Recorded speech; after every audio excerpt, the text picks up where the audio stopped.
Assalamualaikum warahmatullahi wabarakatuh. Saya sedang bersama dengan senior saya, kakak kelas saya di Mesir, Al-Mukarram, Ustadz Dr.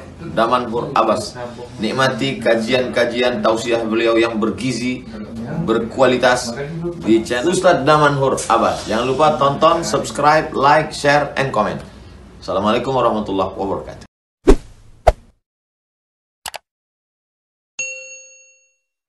Assalamualaikum warahmatullahi wabarakatuh. Alhamdulillahilladzi ahyana ba'dama amatana wa ilaihin nusyur.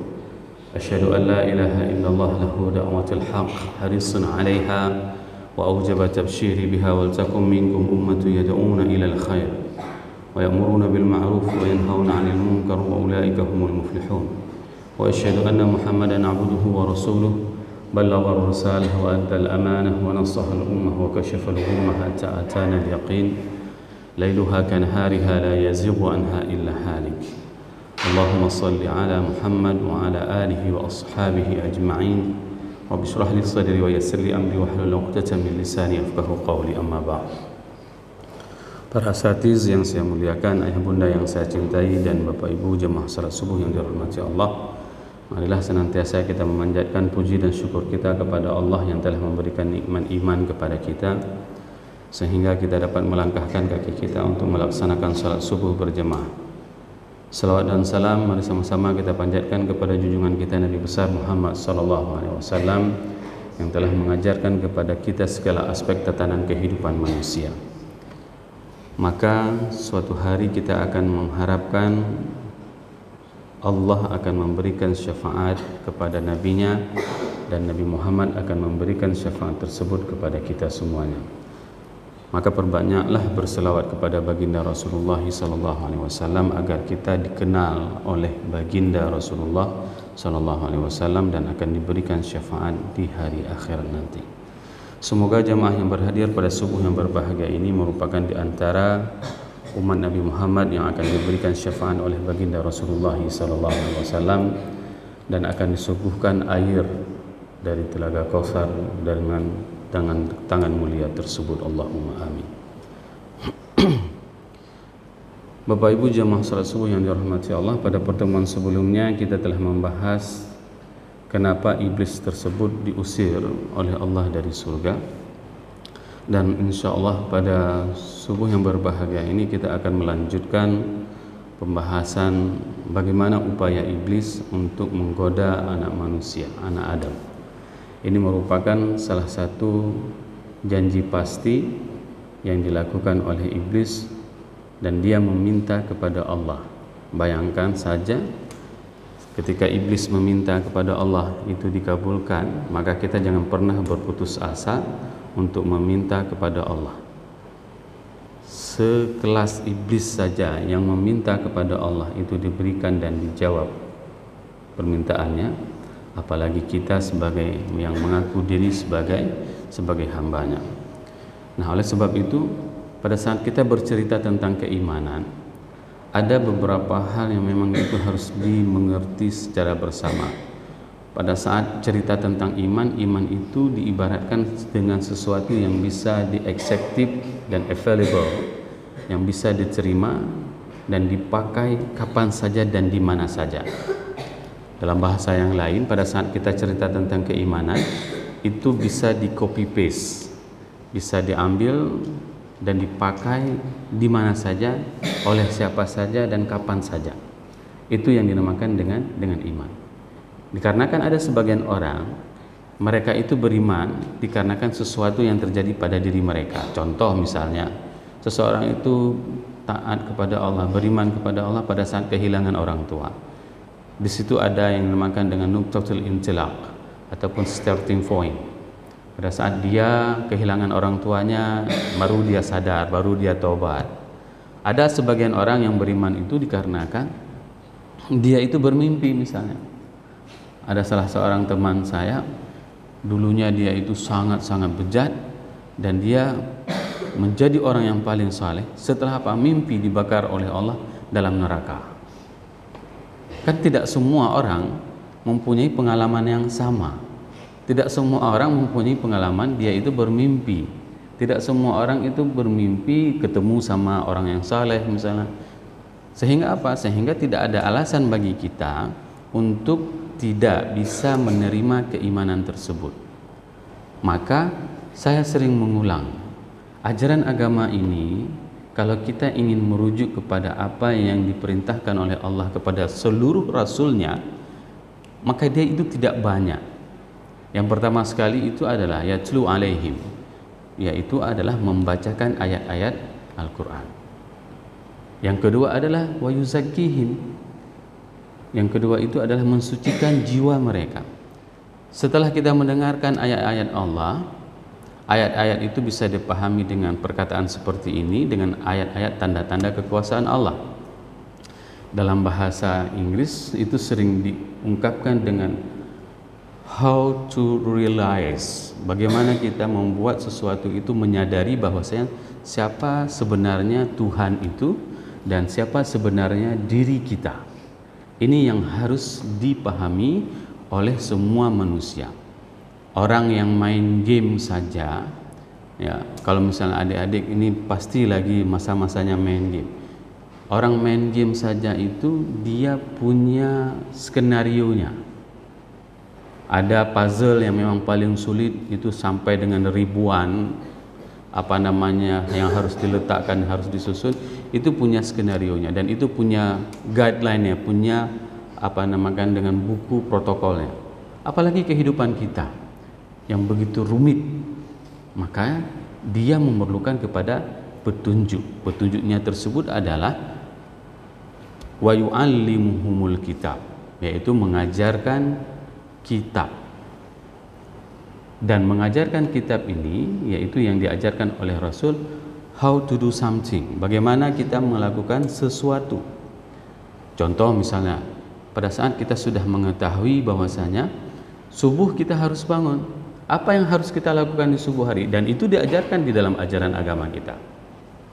Setelah kita mengetahui kita berhadapan dengan Allah dan sebenarnya kita adalah hamba yang tidak berdaya, maka ya Allah tunjukkanlah kepadaku apa yang harus aku lakukan pada saat subuh hari, pada saat zuhur, pada saat sore, pada saat malam, dan pada saat pertengahan malam. Itu semuanya guideline tersebut harus kita minta petunjuknya dari Allah. Sehingga apa? Sehingga pada saat kita mengetahui apa isi ayat Al-Quran itu, maka disitulah kita akan tercerahkan. Maka disitulah kita akan mempunyai sebuah pemahaman yang komprehensif terhadap ajaran agama ini. Maka pada subuh yang berbahagia ini kita akan membacakan sebuah ayat, namun tidak membahasnya seluruhnya. Kita akan membacakan surat Al-A'raf ayat 17 yang berbunyi a'udzubillahi minasyaitonirrajim, bismillahirrahmanirrahim, thumma la'atiyannahum min baini aydihim wa min khalfihim wa an aymanihim wa an syama'ilihim wa la tajidu aktsaruhum syakirin. Shadaqallahul azim. Ayat ini merupakan salah satu mukjizat yang apabila kita memahaminya, dan adik-adik pada saat nanti belajar bahasa Arab itu akan dapat ihsas, feel pada saat ketemu dengan kata-kata yang terdapat di dalam ayat ini. Pada saat Allah mengatakan thumma la'atiyannahum, dan kemudian iblis itu akan mengattack, akan menyerang. Ata itu adalah sesuatu yang datang untuk menyerang, bukan datang untuk bernegosiasi. Bukan datang, iblis itu datang ke manusia bukan untuk bermusyawarah, bukan untuk bernegosiasi, bukan untuk membuat memorandum of standing, bukan membuat MOU. Tapi iblis itu datang ke manusia yaitu untuk menyerang. Itu kata-kata ata. Dan feel itu akan kita ketahui pada saat kita mengetahui makna kata-kata. Kenapa tidak digunakan wajah? Inilah yang dinamakan dengan mentadabburi Al-Quran. Al-Quran itu bukan hanya sekedar dibaca, akan tetapi kita tidak sampai ke dalam relung hati kita. Nah, di sini Allah menjelaskan dengan kata-kata min baini aidihim wa min khalfihim. Ada dua arah yang diserang oleh iblis itu digunakan dengan kata-kata min. sedangkan dua arah lain yang diserang oleh iblis itu menggunakan kata-kata an. Insyaallah kita akan bahas pada pertemuan yang berikutnya. Di pertemuan ini kita akan membahas tentang bagaimana sebenarnya yang dimaksud pada saat kita menemukan kata-kata di dalam Al-Quran, min baini aidihim. Kata-kata min itu menunjukkan apa? Bahwasanya serangan min baini aidihim, in front of, dari depan, itu merupakan serangan yang paling dekat, serangan yang tidak ada jaraknya. Bahasa Inggris dikatakan in front of, di depan. Kenapa? Min baini aidihim ini adalah kedua tangannya, menunjukkan apapun sisi dari hadapan itu adalah serangan yang paling terdekat, tanpa ada jeda, tanpa ada jarak. Bagaimana serangan iblis kepada kita dari sisi depan? Ini yang akan kita tadabburinya. Bapak Ibu jemaah yang dirahmati Allah, apa saja yang terlihat di depan mata kita itu ada dua sisi. Yang pertama sekali yang diserang oleh iblis itu adalah dari sisi material. Dari sisi material, dalam sebuah teori ekonomi, pada saat saya mengajar ekonomi Islam, saya harus menjelaskan kepada mahasiswa saya tentang teori consumer behavior. Di Inggris itu punya sebuah filosofi. Pada saat kita bercerita tentang konsumen, maka orang-orang Inggris mengatakan bahwasanya the king above law, raja itu di atas hukum, bermakna tidak berkuasa hukum apabila raja yang melanggar. But the consumer above everything. Akan tetapi konsumen itu adalah di atas segala-galanya.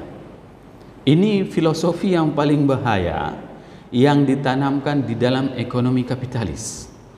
Sehingga apa? Serangan pertama dari iblis itu adalah dari sisi material, dari sisi fisik benda yang dihadapkan kepada kita. Ya. Pada saat di salah satu supermarket, dan teorinya dipakai di mana-mana, ada orang yang jualan barang yang tidak perlu itu ditaruh di mana? Barang yang tidak perlu itu semuanya di display di depan rak. Kalau misalnya ini lorong, itu barang yang paling kita butuhkan itu ditaruh paling ujung lorong. Sehingga apa yang terjadi? Sehingga orang-orang yang masuk belanja, dia akan mencomot semua barang yang tidak dibutuhkan. Serap masuk keranjang semuanya. Padahal dia cuma perlu misalnya katakanlah susu misalnya, di ujungnya itu adalah barang yang paling diperlukan. Beras misalnya di ujung paling pojok. Ini merupakan teori yang ditanam di dalam ekonomi kapitalis. Sehingga apa? Sehingga orang itu mempunyai kebiasaan pada saat dia pergi belanja, dia itu tidak akan pernah mendapatkan skala prioritas. Akan mengambil semua barang sesuai dengan nafsunya. Ini yang paling bahaya, serangan iblis pada saat kita menceritakan tentang material. Sehingga apa? Di Mesir itu ada sebuah iklan pada saat musim-musim okazion. Okazion itu merupakan diskon besar-besaran. Mereka itu membuat sebuah iklan, An-nisa yatasawwaqun. Apa artinya? Ibu-ibu hobinya shopping. Sehingga dengan ide ini itu membuat paradigma dan mindset ibu-ibu di Mesir, para wanita itu mempunyai perubahan yang sangat luar biasa. Begitu sudah musim okazion, diskon, maka ibu-ibu ini semuanya akan bergegas menuju mall untuk belanja. Kenapa? Karena sudah dipersepsikan oleh para marketing untuk bisa merubah behavior mereka, untuk bisa merubah perilaku mereka. Ini merupakan hal yang paling berbahaya pada saat kita bercerita tentang material. Dan material itu yang ada di hadapan kita, apa yang saja kita lihat. Dan yang paling bahayanya lagi, material itu adalah bagaimana seseorang itu bisa menjadikan dirinya sebagai pemuas nafsunya. Contoh misalnya, ini yang dibisikkan oleh iblis. Pada saat dia sudah memiliki rumah, maka dia ingin merombak rumahnya. Padahal itu tidak perlu. Dan ini kejadian paling banyak. Ada banyak orang yang mempunyai kelebihan harta, tapi dia membuang hartanya pada tempat yang tidak berguna. Contoh misalnya, oh dia udah ngeliat, kayaknya kurang pas nih rumahnya, rombak lagi, pahat lagi, bongkar lagi, buat lagi yang lain. Hal-hal seperti inilah yang ingin ditunjukkan, yang ingin digoda oleh iblis, yang diserang oleh iblis, sehingga apa? Dibuat sebuah nilai kepuasan di dalam diri manusia. Kalau tadi dia ingin mengkonsumsi barang dan jasa, kalau ini dia ingin menunjukkan dirinya, eksistensi dirinya sebagai orang yang mempunyai kelebihan. Contoh misalnya, begitu dia sanggup membeli mobil baru, keluaran baru, tahun depan keluar mobil baru lagi, maka dia akan membelinya. Kenapa? Karena dia ingin menunjukkan kepada masyarakat, kepada orang-orang lingkungannya, bahwasanya dia adalah orang yang mampu. Sehingga semakin banyak seseorang itu mengkonsumsi barang dan jasa, maka dia akan dikategorikan dengan orang yang sukses. Inilah pemahaman kata-kata yang salah dalam memahami orang-orang yang sukses. Padahal orang yang sukses itu adalah orang yang bisa memindahkan beban api neraka di pundaknya, di tanggung jawabnya. Faman zuhziha 'anil nar faqad faz. Barang siapa yang bisa menepiskan, memindahkan beban api neraka, faqad faz, maka orang tersebut adalah orang yang sukses. Orang yang sukses, orang yang sejahtera itu adalah bukan orang yang bisa mengkonsumsi semakin banyak barang maupun jasa. Dan yang kedua, bagaimana iblis menggoda manusia dengan sesuatu yang tidak nampak, yaitu dengan prinsip menikmati hidup, ya. Dan pada saat seseorang itu diberikan kemudahan oleh Allah, baik itu jabatan maupun harta, dia ada sebuah prinsip yang ditanamkan oleh iblis pada dirinya, yaitu adalah having fun. Dia ingin bersenang-senang. Berapa banyak hari ini pada saat orang diberikan amanah oleh Allah, dia diberikan jabatan, pada saat dia tugas keluar daerah, maka dia melakukan kemaksiatan. Padahal dulu pada saat dia miskin, dia tidak pernah melakukan kemaksiatan tersebut. Namun dikarenakan dia tidak sanggup membentengi dirinya dengan serangan iblis dari depan matanya, dari hadapannya, maka banyak orang tergelincir dengan serangan iblis dari depan, yaitu dengan hal-hal yang tidak terlihat dengan kasat mata. Inilah yang membuat sebagian orang, kenapa dia melakukan kemaksiatan berzina, kapan lagi? Ini lagi ada jabatan. Padahal kalau seandainya dia mengingat bahwasanya ini adalah attacking from iblis, ini adalah serangan dari iblis, maka dia tidak akan pernah melakukan kemaksiatan tersebut. Dan betapa banyak di antara orang pada saat dulu dia tidak bersentuhan dengan kemaksiatan, maka berbagai kemudahan dari Allah diberikan oleh Allah. Namun begitu dia melakukan kemaksiatan kepada Allah, seakan-akan semua kemudahan tersebut dicabut oleh Allah. Dulu dia mempunyai rezeki sekian, tapi dikarenakan dia melakukan kemaksiatan kepada Allah, maka rezeki tersebut hilang, pangkatnya hilang, jabatannya hilang. Kapan ini terjadi? Pada saat iblis telah berhasil menggoda orang tersebut dari sisi depan manusia. Wa min khalfihim, dan bagaimana yang dimaksud dengan serangan dari belakang, yaitu setiap kita mempunyai waktu, ya. Dan waktu itu adalah sesuatu yang paling berharga bagi diri kita. Namun lihatlah, iblis menggoda manusia dengan menjadikan sesuatu yang paling berharga itu menjadi tidak berharga, ya. Dan ini biasanya paling sering kita melihatnya pada saat kejadian sehari-hari. Misalnya tadi malam kita sudah mencoba untuk mengunci alarm. Mulai jam berapa dikunci alarm? Dari jam 3.30 misalnya, atau dari jam 2. Jam 2 geser sedikit lagi 30 menit, 2.30, jam 3 matiin lagi, sampai apa yang terjadi? Sampai yang terjadi wa min khalfihim, kita merasakan sesuatu itu telah hilang dari apa yang kita miliki. Bagaimana? Pas azan baru terbangun. Kenapa? Karena tadi Allah sebentar lagi lah, Allah sebentar lagi lah, Allah sebentar lagi lah. Hal yang sama juga seperti ini. Pada saat kita memiliki berbagai macam mushaf dalam diri kita, katakanlah kalau seseorang itu mempunyai 4 handphone, maka di setiap handphonenya itu ada mushaf. Tapi sayangnya iblis itu menggoda dari sisi belakang, yaitu dengan membuat entar lagi aja baca Qur'annya. Kan ada mushafnya, kan ada handphone yang bisa dibuka nanti. Inilah merupakan godaan iblis terhadap kita pada saat dia menggoda manusia itu dari sisi belakang. Bermakna apa? Bermakna we waste the time. Kita membuang waktu secara sia-sia. Kalau seandainya kita mau menghayati betapa banyak waktu yang kita buang. Contoh misalnya, masih ada di antara jamaah yang begitu tidak bisa melepaskan dirinya dengan drama-drama, dengan sinetron-sinetron. Dan apalagi nanti menjelang Ramadan, maka waktu-waktu prime time itu merupakan tempat tontonan yang paling menarik. Akan dipasang sinetron yang paling bagus, ada dipasang iklan yang paling bagus, acara-acara yang menarik. Sehingga apa? Sehingga mereka semuanya mempunyai waktu untuk menghabiskan ke situ. Sedangkan untuk beribadah kepada Allah, ketaatan kepada Allah, apa yang dibisikkan oleh iblis, apa yang diserang oleh iblis, nanti saja. Sehingga apa? Pada saat lewat waktunya, maka dia tidak bisa menghabiskan 1 hari 1 juz. Maka dia tidak bisa melakukan sedekah, padahal dia mempunyai harta yang dititipkan oleh Allah. Maka dia tidak bisa menghabiskan waktu 1/3 malam untuk memuji Allah dan mensyukuri terhadap nikmat yang diberikan oleh Allah. Maka ini terus yang akan konsekuensi pada saat iblis menyerang kita dari sisi belakang. Sehingga apa? Ini merupakan pelajaran penting kepada kita Bapak Ibu jemaah yang dirahmati Allah.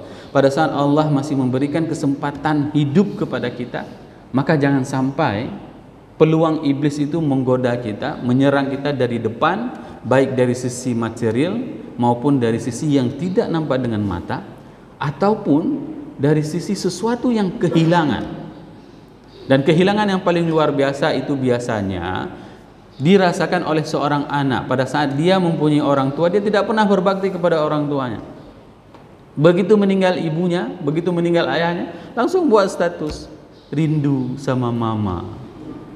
Apa yang dia lakukannya selama hidup? Dia pun tidak pernah menjenguk ibunya, padahal ibunya menantinya setiap hari, tinggal satu kota dengan dia. Dan tidak ada, bahkan ibunya itu kadang-kadang takut menyampaikan sesuatu kepada anaknya. Kenapa Bu? Takut dimarahin sama anak saya Ustaz. Begitulah, dia tidak berbakti kepada orang tua. Tapi kehilangan tersebut, iblis berhasil menggoda orang tersebut kapan? Pada saat dia sudah kehilangan orang tuanya, maka dia akan menyesali. Inilah yang dinamakan dengan godaan dari belakang. Sehingga apa? Sehingga dia pada saat mempunyai orang tua, dia tidak pernah mengabdi kepada orang tuanya. Tidak pernah pun dia bawa jalan-jalan orang tuanya. Tidak pernah dia pun mengantar makanan kesukaan orang tuanya. Tidak pernah dia membimbing orang tuanya ke masjid, malu karena sudah tua. Padahal kulit yang tua itulah yang membesarkan dia. Kasih sayang kulit yang tua itulah yang membuat dia itu bisa sukses sampai dengan hari ini. Ini merupakan 2 jenis godaan yang diserang oleh iblis kepada manusia. Semoga kita diberikan umur panjang sehingga kita akan membahas 2 jenis godaan lain, serangan lain yang akan kita bahas pada pertemuan yang akan datang insyaallah. Semoga apa yang saya sampaikan ini bermanfaat kepada diri saya dan kepada jamaah semuanya sehingga kita dapat menghindari dari serangan iblis dari depan dan dari belakang. Subhanakallahumma wa bihamdika asyhadu an la ilaha illa anta astaghfiruka wa atubu ilaik. Assalamualaikum warahmatullahi wabarakatuh.